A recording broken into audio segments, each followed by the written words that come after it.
할렐루야. 7월 첫 주일 가정예배입니다. 신앙 고백 드리겠습니다. 먼저 이 말씀을 함께 읽겠습니다. 사람이 마음으로 믿어 의에 이르고 입으로 신하여 구원에 이르느니라. 누구든지 주의 이름을 부르는 자는 구원을 받으리라.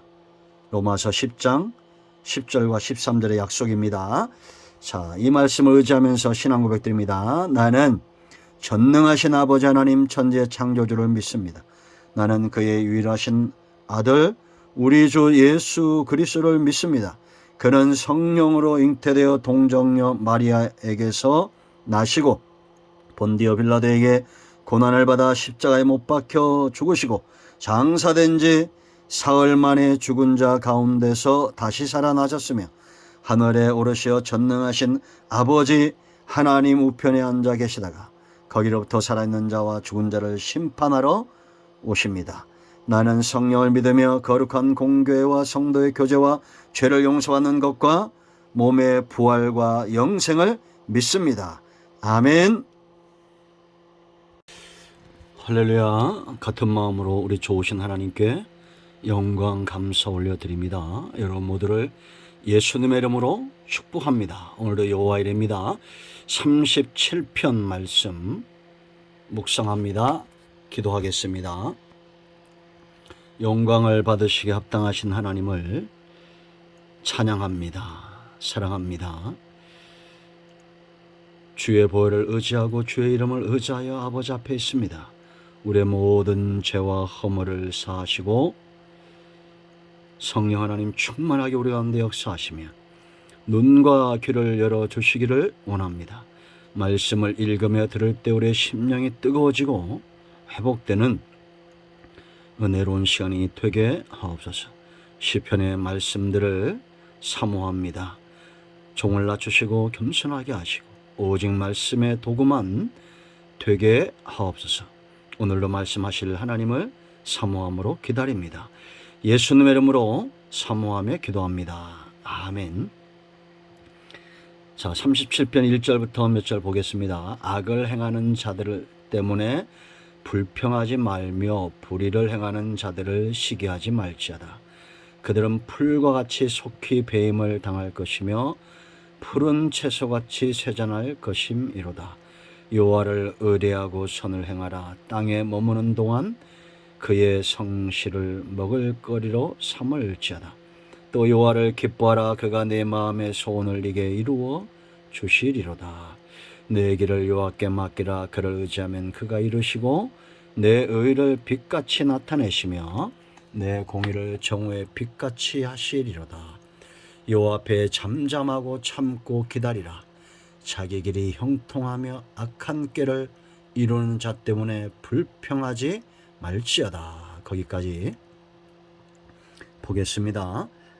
나머지 구절들은 말씀을 묵상하며 봅니다. 자, 여러분, 삶이 왜 중요하다고 그랬습니까? 삶이 중요한 것은 크게 세 가지 이유가 있는데요. 첫째는 생명의 문제입니다.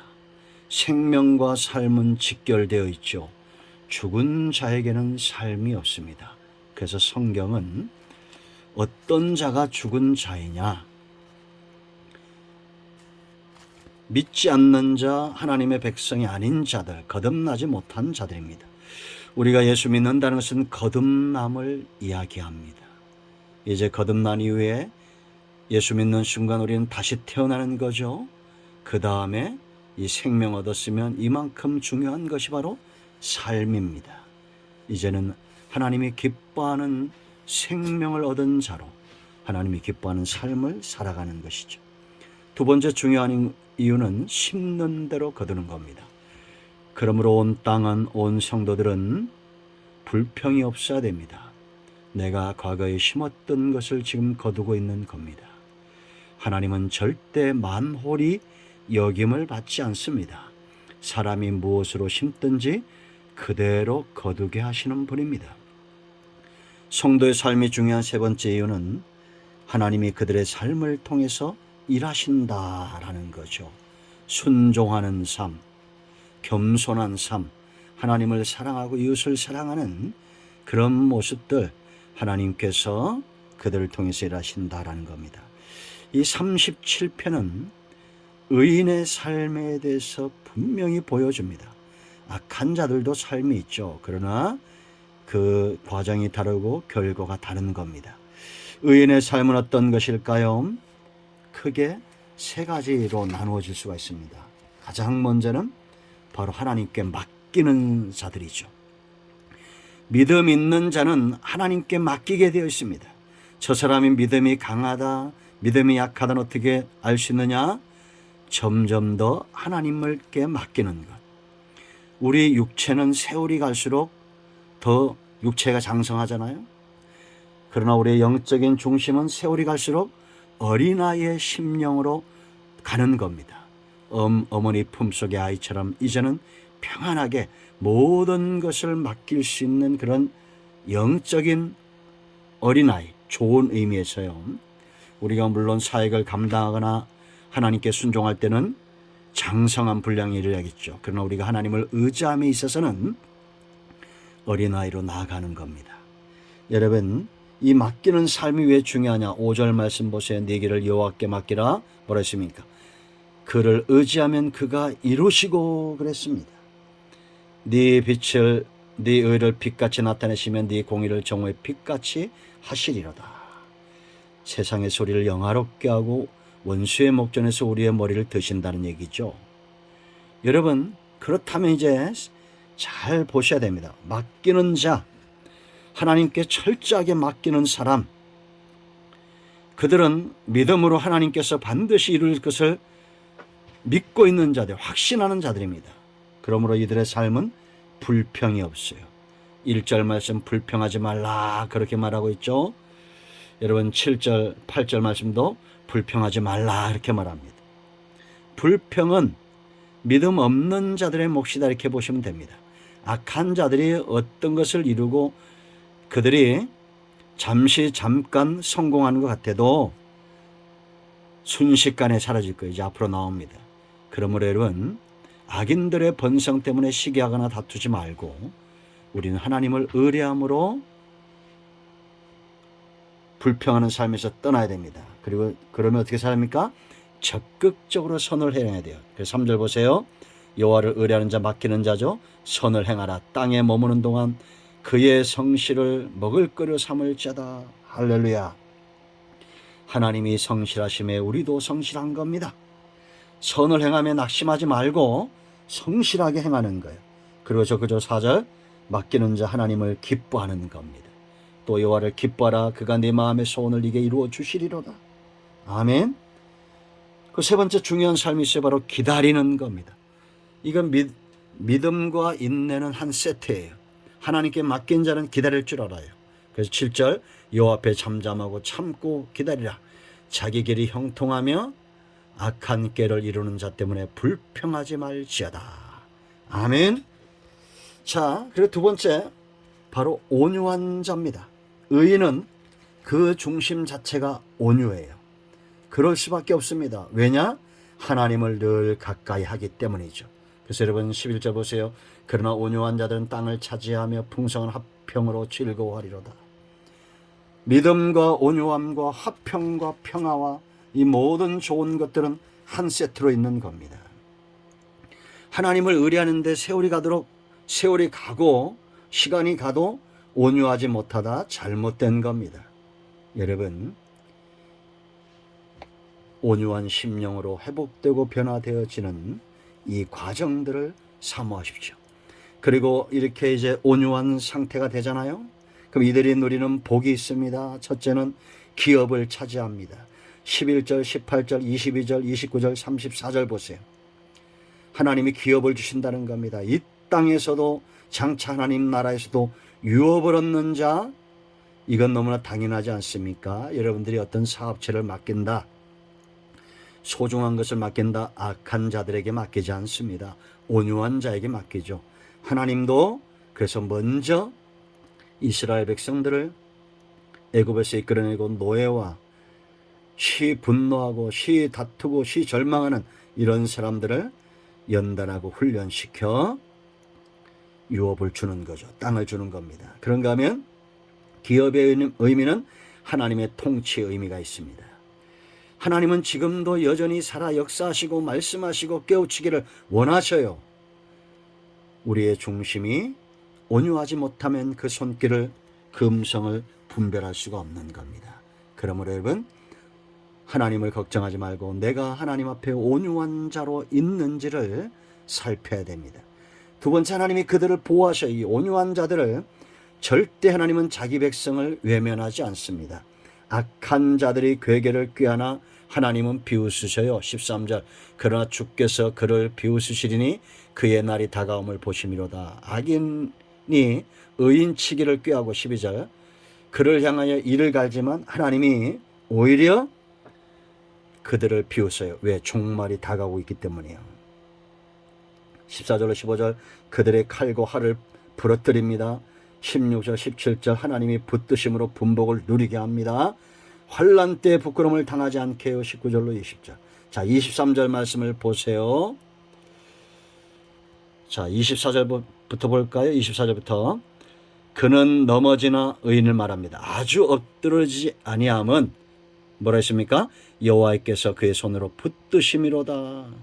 하나님이 의인들을 손으로 붙드셨기 때문에 23절, 여호와께서 사람의 걸음을 정하시고 그의 길을 기뻐하시는 겁니다. 아멘. 여러분, 하나님이 기뻐하는 길은 하나님이 붙들고 함께 하시는 동행의 길이에요. 우리가 하나님을 의뢰하고 세월이 가면서 믿음이 깊어지고 이제는 이 길의 즐거움과 기쁨과 그 응답과 능력을 할 때에 동행이 되겠어요. 여러분, 절대 악인은 이 땅에서 끊어지지 않는다는 것, 의인은 끊어지지 않는다는 것을 우리가 아셔야 됩니다. 그래서 여러분, 이 보호하시고 또 이들의 삶이 있습니다. 의인은 베푸는 삶을 삽니다. 그래서 여러분, 25절 말씀을 먼저 보면, 자, 25절 보세요.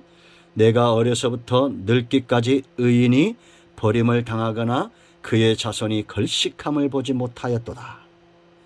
여러분들 자녀들에게 물려주시는 최고의 유산은 저와 여러분이 온유한 심령으로 하나님과 사람들 사이에 서서 그 삶을 감당하는 겁니다.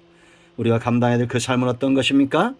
자, 26절 보세요. 그는 종일토록 은혜를 베풀고 구워 주니 그의 자손이 복을 받는도다. 여러분들이 누군가에게 종일 은혜를 베풀고 나눠주면 복을 받아요. 아브라함에게서 이삭이 나온다고 그랬죠. 아브라함의 삶은 어땠습니까? 그의 행사가 항상 문어기에 나가서 사람들을 영접하고 대접하고, 그러다가 부지 중에 천사도 영접하는, 대접하는 놀라운 복을 누리죠. 그러므로 여러분, 하나님 앞에 11조를 드리고 그 11조는 사람들에게 베풀라 제가 우리 성도들에게 늘 가르치고 있습니다. 안 되나 한번 시험해 보세요. 내가 100만 원을 벌면 10만 원을 11조하고 그 10만 원 중에 만 원은 또 사람들에게 도와주고, 도울 것이 너무 많잖아요. 반드시 약속의 말씀대로 되게 되어 있습니다. 여러분, 후손들, 자녀들이 잘 되기 원하는 분들마다 은혜의 통로, 축복의 통로가 되어야겠습니다. 자, 세 번째, 이들의 삶은 그 중심에 하나님의 법이 있어요. 31절 말씀을 보세요. 그 마음에 하나님의 법이 있으니 그 다음에 뭐라 했습니까? 그의 걸음은 실족함이 없으리로다. 세상은 있죠. 우리를 실족시키려 하는 자들이 많이 있습니다. 악한 자들이, 사탄이 환경과 사람을 통해서 역사하는 거예요. 그러나 왜 이들이 실족하지 않느냐? 그 중심에 여호와의 법이 있기 때문입니다. 하나님은 말씀하신 대로 이루시게 되어 있어요. 여러분, 32절 보세요. 악인이 의인을 엿보아 살해할 기회를 찾으나 그랬습니다. 그러나 보세요. 33절, 여호와는 그를 악인의 손에 버려두지 아니하고 재판 때에 정죄하지 아니하시로다. 실족하지 않는다는 겁니다. 왜?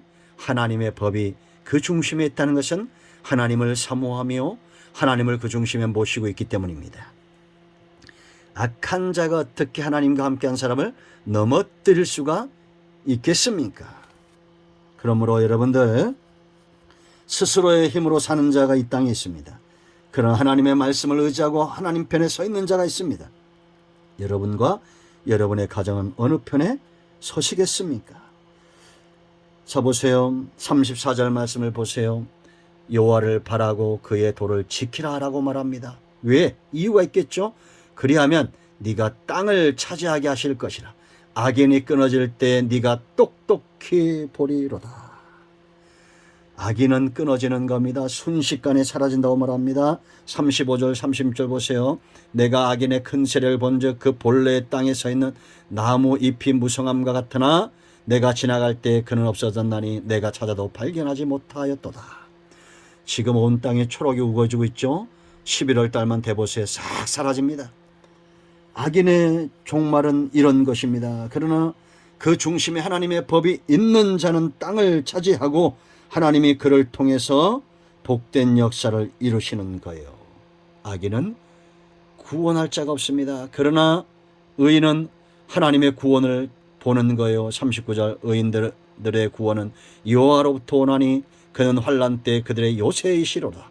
여호와께서 그들을 도와 건지시되 악인들에게서 건져 구원하심은 그를 의지한 까닭이로다. 피난처 삼고 있는 자의 모습, 하나님을 의지하고 있는 자의 모습, 그건 다른 것이 아니라 바로 그 말씀, 하나님의 말씀이 그 중심에 있는 자다라는 겁니다. 그러므로 여러분 주야로 밤낮 여호와의 율법을 말씀을 묵상하는 자는 시냇가에 심겨진 나무와 같은 거예요. 이제 말씀을 맺습니다.